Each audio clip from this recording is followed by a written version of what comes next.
C'est reparti pour une journée d'aventure à San Sebastián, cette église qui est juste à côté de là où j'ai logé, juste à côté de l'auberge de jeunesse. Je l'ai passé 2-3 fois, je suis passé 2-3 fois à côté, donc je voulais quand même la voir d'un peu plus près. Très jolie église de l'intérieur. Ici, évidemment, en Espagne, le catholicisme et la religion catholique est tout simplement majoritaire, comme beaucoup dans pays en Europe. Donc forcément, les églises vont être assez incroyables, assez majestueuses. Et on va essayer d'en voir le plus possible, sans l'aspect religieux évidemment, mais juste pour l'aspect bâtiment, monument et beauté du lieu.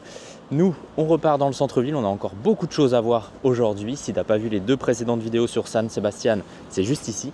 Et puis on est parti pour découvrir le reste de la ville.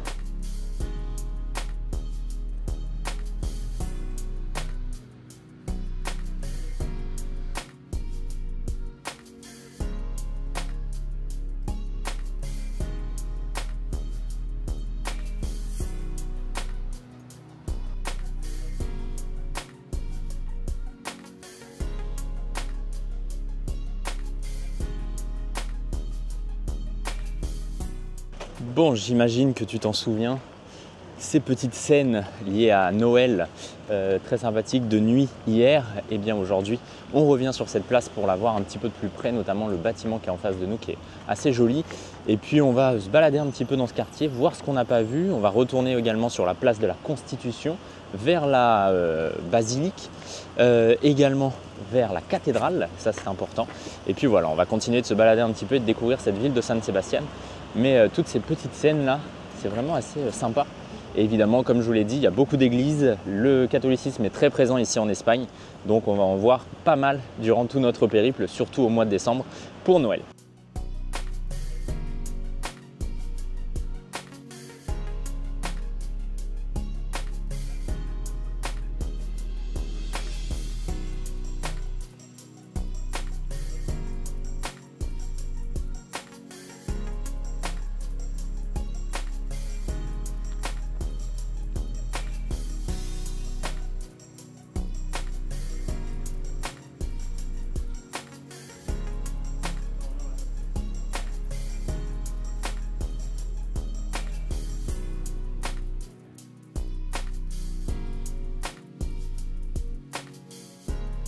Nous voici désormais devant l'église Saint-Vincent, l'église San Vicente, qui a été érigée au début du XVIe siècle et qui est considérée comme la plus vieille église de la ville, si on prend évidemment la date de la construction. On va aller faire un tour dedans, ça a l'air assez sympa.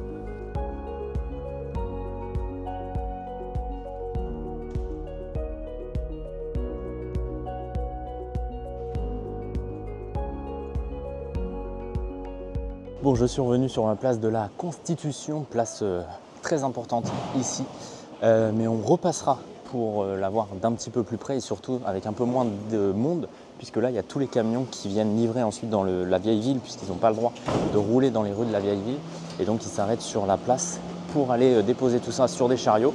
Donc on repassera quand ce sera un peu plus calme. Là c'est le matin, forcément il y a un peu d'animation, mais bon, on reviendra.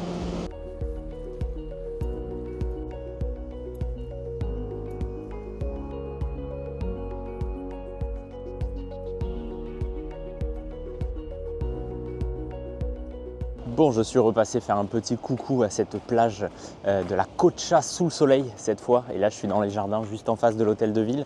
On se dirige ensemble vers la cathédrale de San Sebastián et on va découvrir un petit peu ce que ça donne.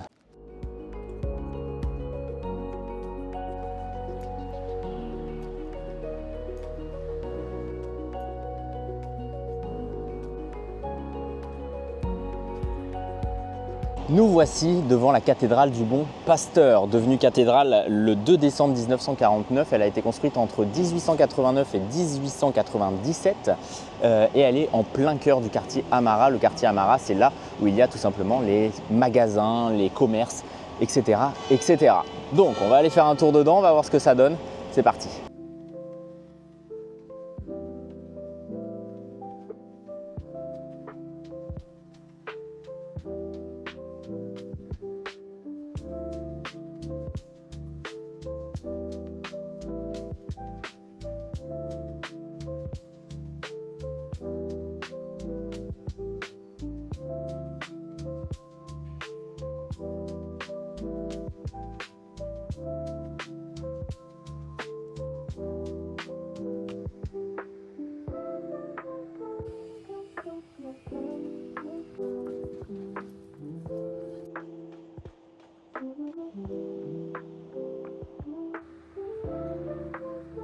Bon, si on repart à droite, on rejoint le quartier un peu sur les hauteurs que l'on a vu déjà un petit peu hier, hein.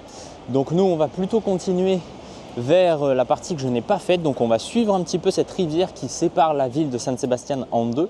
Et puis on va voir ce qu'on trouve sur notre chemin. On a encore pas mal de belles choses à voir, en tout cas des belles choses que j'avais cochées et que je n'ai pas encore vues. Donc on va essayer d'y aller avant de repartir dès ce soir vers une nouvelle ville, pas très loin. Mais voilà, on va changer de ville après 2 jours à San Sebastián et c'était plutôt sympa, hein. Et c'est pas encore fini, attention.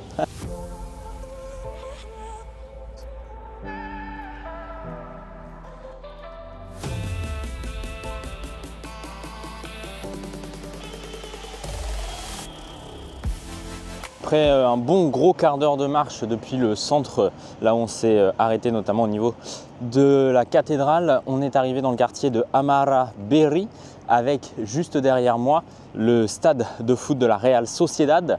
Concrètement, c'est pas un quartier incroyable, j'ai fait un petit tour, il n'y a pas grand chose à voir. Donc là, moi je vais faire demi-tour, je vais revenir vers le centre-ville, notamment vers l'auberge de jeunesse pour eh bien, me poser et manger un petit peu, récupérer mon gros sac, puisque oui, j'ai pu le laisser là-bas ce matin.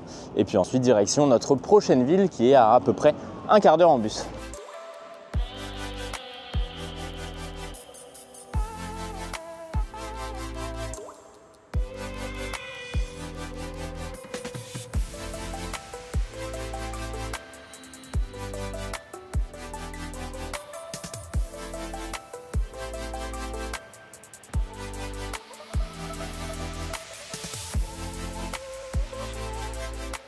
Après avoir traversé ce pont qui inspire peu de confiance, je ne vous le cache pas, avec la corde juste en dessous et le filet, on est arrivé dans le parc, l'un des très grands parcs même de la ville de San Sebastián, peut-être le plus grand, le parc Cristina Enea, très sympathique avec un petit lac, plusieurs maisons typiques ici du Pays Basque et surtout un calme qui fait du bien puisque San Sebastián reste une grosse ville quand même, hein. Il y a quasiment 200 000 personnes qui vivent à San Sebastián et autour, donc c'est quand même une grosse agglomération, ça fait du bruit, ça fait du monde, donc un parc comme ça, un espace vert, c'est tellement agréable, ça fait plaisir, surtout après avoir marché toute la matinée.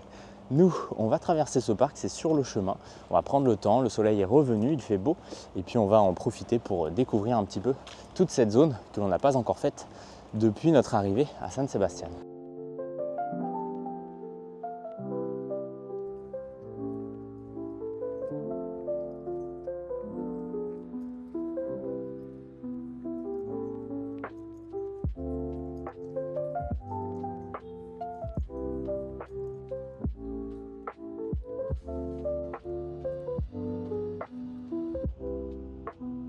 On est arrivé sur l'un des derniers endroits qu'on va faire ici à San Sebastián, c'est le pont Maria Cristina, Marie-Christine en honneur à la reine, qu'on a déjà abordé dans ces vidéos de San Sebastián, notamment pour le palais de Miramar. Voilà, une ancienne reine qui a beaucoup fait évoluer ici la vie à San Sebastián et notamment en lien avec la monarchie espagnole. Donc ce pont il est assez particulier puisqu'il a 4 colonnes aux 4 angles du pont, qui mesurent 18 mètres de haut pour chaque colonne et qui sont étroitement inspirés du pont Alexandre III à Paris. Donc on va aller voir tout ça d'un peu plus près.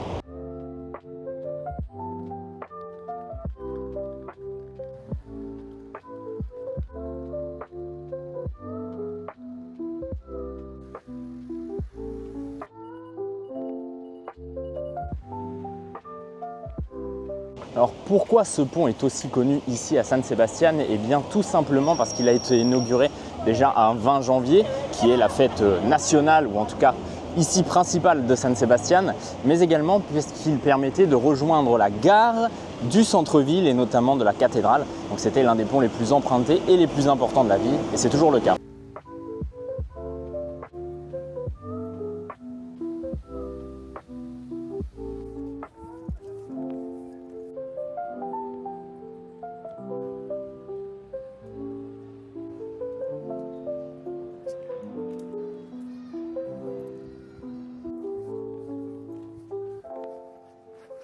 Nous voici revenus sur cette place de la Constitution, cette fois sans les camions, donc on va pouvoir la voir d'un peu plus près et un peu plus en détail.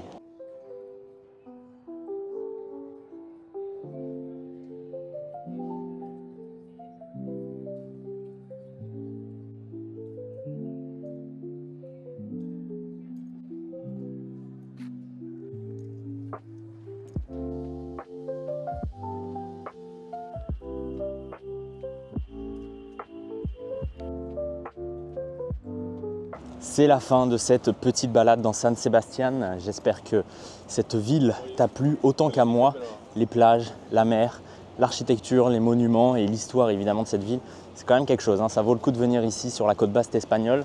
Nous, on continue cette petite aventure direction la prochaine ville. Je ne t'en dis pas plus, mais pour ne pas manquer la prochaine vidéo, n'oublie pas de t'abonner à cette chaîne et également à me rejoindre sur Instagram et TikTok, c'est guillaume.lre, et je rentre un peu plus dans le détail de certains endroits ici emblématiques de San Sebastián et de toutes les villes que l'on va découvrir durant cette aventure. Allez, à la prochaine, ciao!